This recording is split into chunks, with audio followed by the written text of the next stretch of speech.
আমার একটা মেয়ের সাথে 5 বছরের রিলেশনশিপ ছিল। আমরা বিয়ে করতে চেয়েছিলাম কিন্তু বাড়ি থেকে মেনে নেয় না। এখন মেয়েটির বিয়ে ঠিক এবং কাবিননামাও হয়ে গিয়েছে, কিন্তু ঘরে তুলে নেয় নাই। মেয়েটা এখনো আমার সাথে কথা বলে, এতে আমার কি করা উচিত?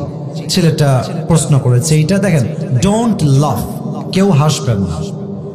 Focus on this lecture. আমি যা বলি একটু বুঝেন, পে ইউর অ্যাটেনশন, মনোযোগ দেন। দেখেন, আমি প্রত্যেকটা মেয়েকে বলবো, প্রত্যেকটা যুবককে বলবো, যে যাকে পছন্দ করবা সে তাকেই বিয়ে করবা। এটাই হচ্ছে রাসূলের সুন্নাহ। দেখো, একটা মেয়ে যদি অন্য কোনো ছেলেকে পছন্দ করে, বাবা মা যদি সেই মেয়েকে আর এক ছেলের সঙ্গে জোর করে বিয়ে দেয়, তবে মেয়েটা কখনো সংসার জীবনে সুখী হতে পারে না, তার মনটা ওখানেই থেকে যায় আজীবনের জন্য। তবে একটা কথা, আমি এখানে স্যার আছেন, দে আর ভেরি রেসপেক্টেড পারসন, অনেক সম্মানিত ব্যক্তিবর্গ এখানে বসে আছেন, বলতে যদিও লজ্জাবোধ করছি, but I have to talk about the reality, what's going on in the society. যা হচ্ছে আমার দায়িত্ব সেটা বলা। আজকালকার হাজার হাজার যুবক তার পছন্দের মেয়েকে বিয়ে করতে পারে না জাস্ট টাকার জন্য। যুবক ভাই, আজকে এই জাস্ট টাকার জন্য হাজার হাজার পুরুষের পছন্দের মেয়ে অন্য বাড়ির বউ হয়ে যায়। এজন্য আমি আমার প্রত্যেকটা মেয়ের বাবাকে বলবো, আপনার মেয়ের জামাই হিসেবে যার টাকা আছে হি ইজ নট বেস্ট, যার বাড়ি আছে হি ইজ নট বেস্ট, যার বিশাল বড় কোম্পানি আছে হি ইজ নট বেস্ট। আপনার মেয়ের জন্য সবচেয়ে বেস্ট হচ্ছে সেই যুবক যে রাসূলের সুন্নাহ অনুযায়ী জীবনকে গড়েছে। আর আমি অবাক হয়ে যাই মেয়েদেরকে দেখলে। আমি সব মেয়েকে আবারও বলছি, আই রিপিট এগেন, আমি সব মেয়েকে এক পাল্লায় মাপি না, তবে বেশিরভাগ মেয়েরা they always look for better option. বোঝে নাই, বোঝে নাই, বোঝে নাই বাবু।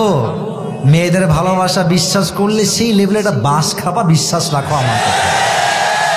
এরা তোমাকে বলবে কি জানো, তোমাকে ছাড়া আমি কাউকে বিয়ে করতে পারবো না, তোমাকে ছাড়া আমার কাউকে ভালোই লাগে না। ও মা, সেই মেয়ে টাকা পাইলে তোমাকে গুল্লি মেরে টাকলার সঙ্গে বিয়ের পিড়িতে বসে যাবে। এই জন্য বেড়ি মানুষের ভালোবাসায় বিশ্বাস করা বড় দায়। যুবক ভাড়া বলো, তবে সব মেয়ের পছন্দকে আমি এক পাল্লায় মাপছি না। নিঃসন্দেহে ভালো মেয়ে বাংলাদেশে অবশ্যই আছে। তো যেই যুবকটা প্রশ্ন করেছো যে বিয়ে হয়ে গেছে, সব কিছু ওকে হয়ে গেছে, আমি বলবো সোনামণি, এটা ভুলে যাও। নেক্সট বেটার অপশনকেই তুমি খেয়াল করার চেষ্টা করো। जो मिल गया उसी को मुकद्दर समझ लिया और जो खो गया उसे मैं भुलाता चला गया। That is the essence of all the success and goodness that you will get in your life. Whatever you are getting is the best for you. যা পেয়েছেন এটা আল্লাহর পক্ষ থেকে আসছে, আর যে ছেড়ে গেছেন আমার জন্য ছিলই না। যুবক মা, এজন্য আমি বলবো দুনিয়াতে মেয়ে মাত্র একটাই নাই রে বাবা, আরো আছে, আরো আছে।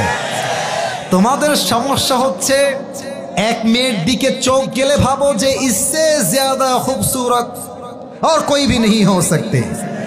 বাবু, তুমি হচ্ছ কুয়ার ব্যাং। কুয়ার ব্যাং কুয়ার পানিতে লাফ দেয় আর ভাবে যে এর মতো গভীর পানি আর কোথায় হতে পারে। ওই কুয়ার ব্যাং সমুদ্র জানে না। তো তুমি সিরাজগঞ্জে থেকে ওই মেয়ের পাল্লায় পড়ে জীবনটাকে নষ্ট করে দিও না। কোন মেয়ের জন্য আমার ক্যারিয়ার নষ্ট হবে না। মাথায় রাখতে হবে, আমি পুরুষ মানুষ, আমার মনটা পাথরের মতো শক্ত। এই পাথরে আঘাত করা যায়, বাট এটাকে ভেঙে দেওয়া যায় না। যুবক ভাই, অতএব যেই মেয়ে তোমাকে ছেড়ে আর এক ছেলেকে বিয়ে করে ফেলেছে, ওইটা ভুলে যাও, ওইটা বাদ দিয়ে দাও। তুমি তোমার জীবনে ক্যারিয়ারে সফল হও। এরকম কয়েক লাখ মেয়ে তোমাকে বিয়ের জন্য লাইন ধরে দাঁড়িয়ে যাবে।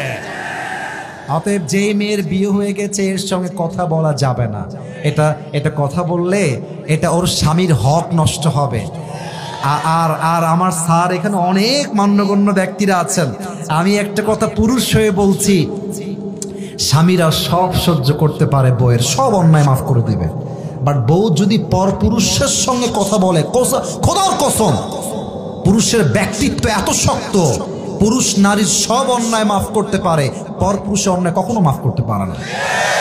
এজন্য যেই প্রশ্ন দিয়েছো সেই মেয়েকে তুমি আজকে সোজা ব্লক হয়ে যাবে।